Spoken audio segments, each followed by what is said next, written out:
I had some serious reservations about making this video.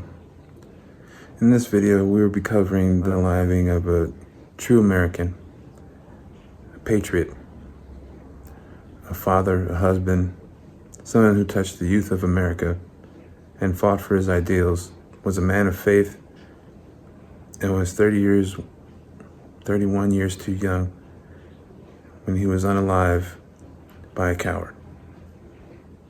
Now let's hear President Trump address the nation after the unfortunate passing of Charlie Kirk, a father whose name will live on in the hearts and minds of young Americans everywhere. To my great fellow Americans, I am filled with grief and anger at the heinous assassination of Charlie Kirk on a college campus in Utah.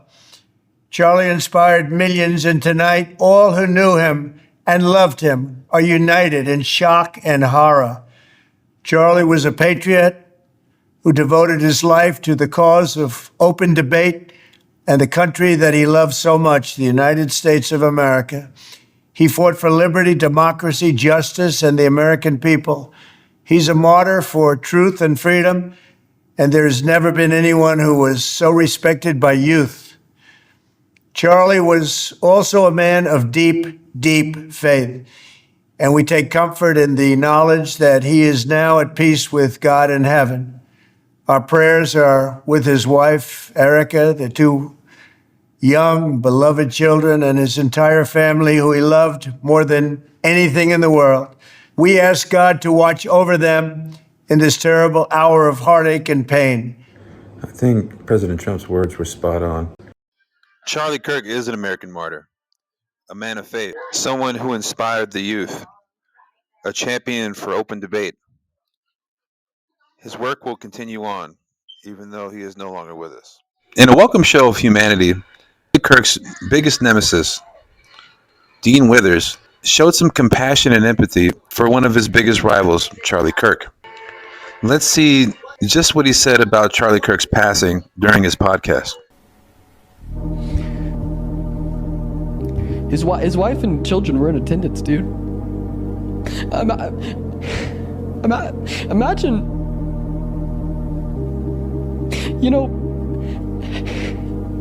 imagine being a 12-year-old, watching your dad fucking die.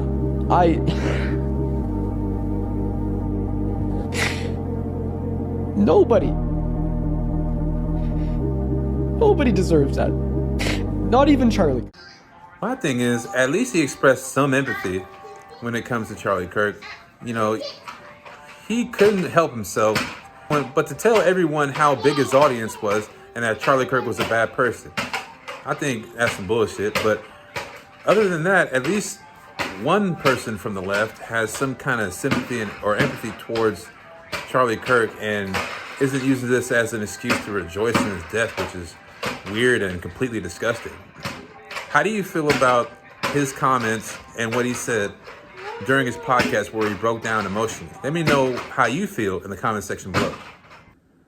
What was a showing of raw emotion from two friends of Charlie's. Let's see what happened when Megyn Kelly and Glenn Beck got the horrible news that Charlie Kirk had been assassinated. They're reporting that Charlie has died. That he's dead. At the age of 31.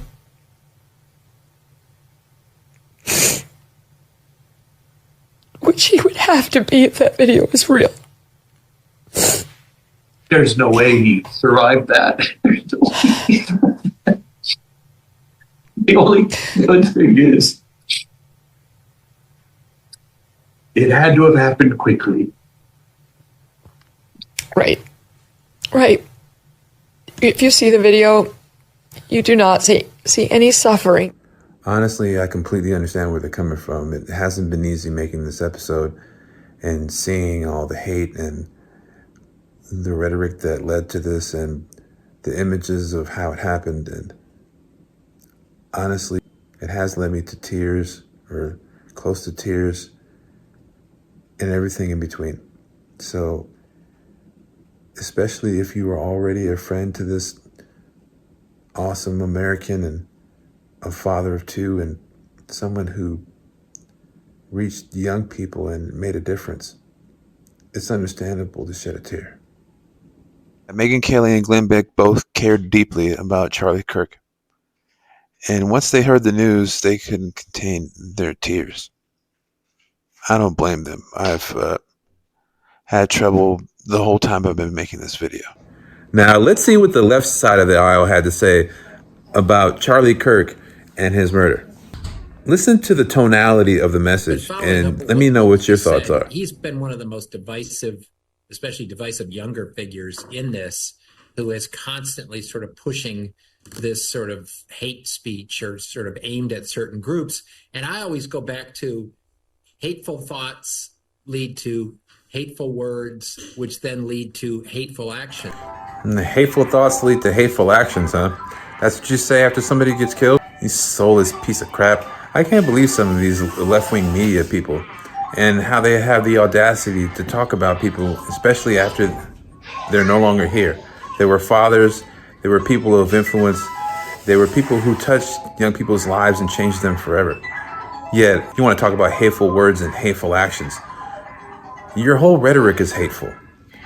Let's look at all the hateful rhetoric that the Democrats have exhibited, and also let's look at an image of all the hateful posts that have come out since the assassination of Charlie Kirk. Look at how disgusting. You're singing about somebody getting shot in the neck. So two things that I want to say that probably will get me in trouble on this app and probably get me flamed, especially by the right. Number one, I think it's kind of poetic justice that it's poetic justice for someone but hatred and dishonest rhetoric got pew-pewed in the throat. People. So that in his final moments he couldn't in fact speak. I think that's just poetic justice. Ultimately, let's forget what side of the aisle you're on, Democrat or Republican. Is it good or is it evil? Is it evil to mock someone's death? Is it good to mock someone's death? Is it evil to rejoice in the fact that a father won't be able to tuck his kids in at night or be able to see them grow up? Is it good that you rejoice in the unaliving of someone else, even though the only reason that you feel that way is because they have different beliefs than you do? How about you answer some of these questions, then you tell me how your rhetoric has no effect on what happened to Charlie Kirk. Speaking of people and their rhetoric, listen to Clay Travis go all the way off on Barack Obama and Hillary Clinton.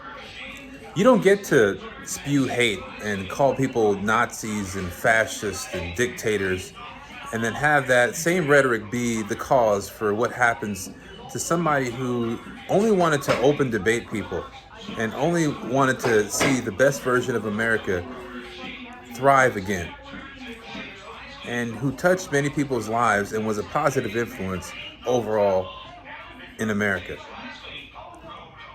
You don't get to spew hate and then play dumb.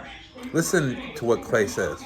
I am tired of hearing people say, like Barack Obama did, like Hillary Clinton did, oh, we condemn this violence. Guess what? You can't call the president of the United States for 10 years Adolf Hitler. And you can't say that he's a fascist dictator. And you can't say that anyone who voted for Trump or advocated for him, like you, me, Riley, and Charlie Kirk, are Nazis. And then when someone tries to kill us, you can't suddenly say, oh, we condemn this violence. You caused it. Look at me right now. You caused this. When you tell people that someone is Hitler, you are telling crazy people, go kill them. And I am sick of pretending that that is anything other than what they're doing. They are lighting fires and then claiming, oh, what do you know? There's a fire there. They're doing it on purpose. MSNBC, Sean, you watched this. They were live on the air saying, one of their guys said, They put out a PR statement. He said, well, Charlie Kirk was riddled basically with hate. And when you put hate out into the world, this kind of thing happens. Oh, tough break. You get shot and killed even though you're completely innocent and all you're doing is making arguments for the betterment of the country. Tough break for your young daughter. Tough break for your son, for your lovely wife that will never get the opportunity to see you grow old with them. I am so angry. And I understand everybody out there says, well, we have to tamp down the anger. I'm not willing to do that right now because I get angrier the more I think about this, Sean. They put the wheels of motion for this in order. My thing is, you don't get to be a perpetrator of the hateful rhetoric and then play dumb and say, oh, we condemn the violence that happened to Charlie Kirk. You were a co-conspirator with that. This blood is on your hands, too. You can't call Trump a dictator. You can't call the people who voted for him Nazis. Expect people not to try to kill them. The tragedy that it had to happen like this, that it happened to Charlie, all because of evil people saying evil things. It's evil and it's wrong. During an interview with Charlie Kirk, this interviewer asked a really important question. And now it's chilling given what happened to Charlie Kirk. He asked him, you know, if it all went away today, what would you want to be remembered for? How would you like to be commemorated? Listen to his response. How do you want to be remembered? I mean, if I die, everything just goes away. How would you, if you could be associated with one thing, how would you want to be remembered? I want to be remembered for courage for my faith. That would be the most important thing. The most important thing is my faith in my life. All the debates he won and all the young people whose lives were changed for the better and all the people who he influenced that weren't children that he influenced for the better. He decided to be remembered for a man of faith, a man who believed in God, a man who believed in something greater than him, that we're all connected, we're all God's children. What a great answer. As proof of the positive influence that Charlie Kirk had in the community or had nationwide when it came to children or young people, listen to this question and answer that he had with a 13-year-old girl before his passing.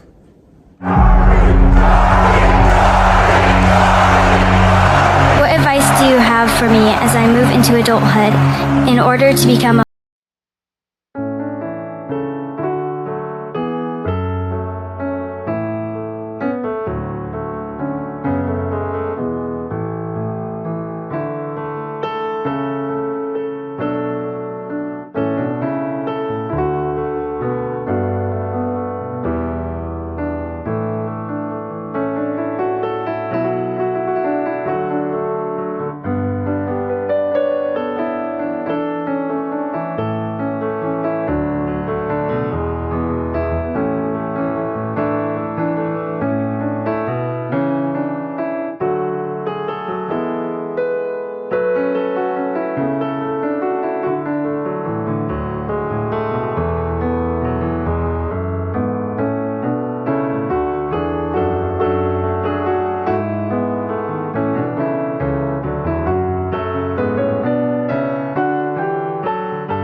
He was a genuine man. He was a father of two.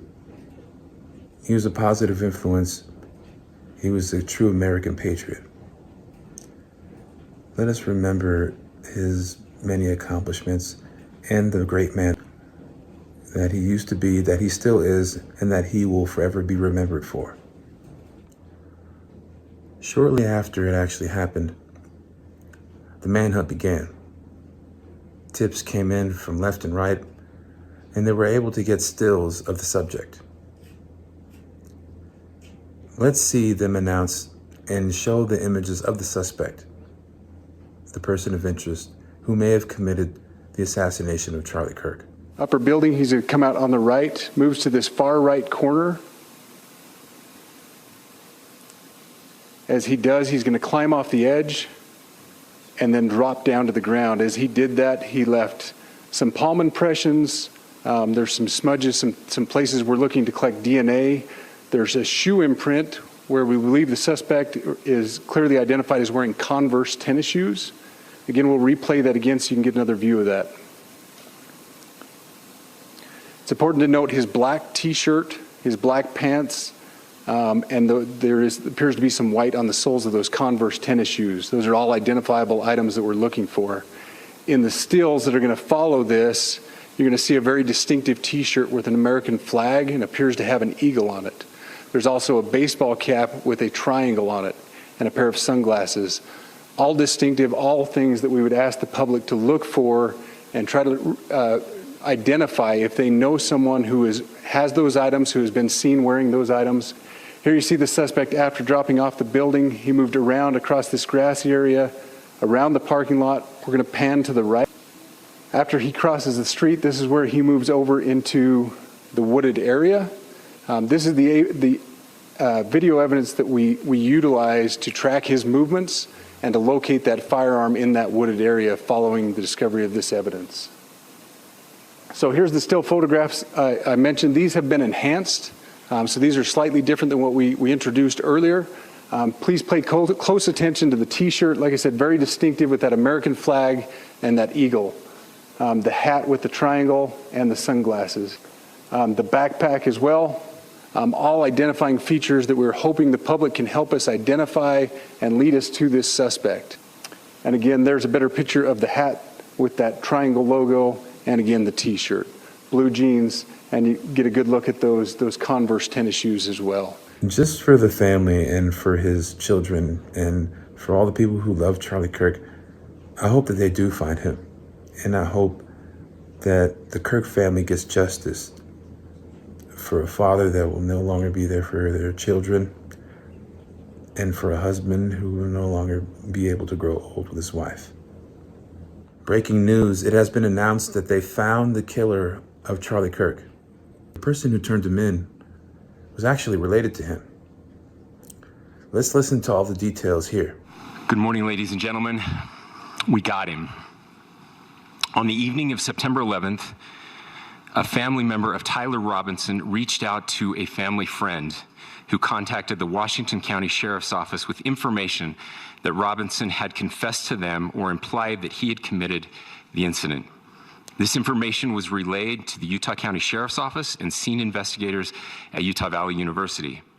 This information was also conveyed to the FBI.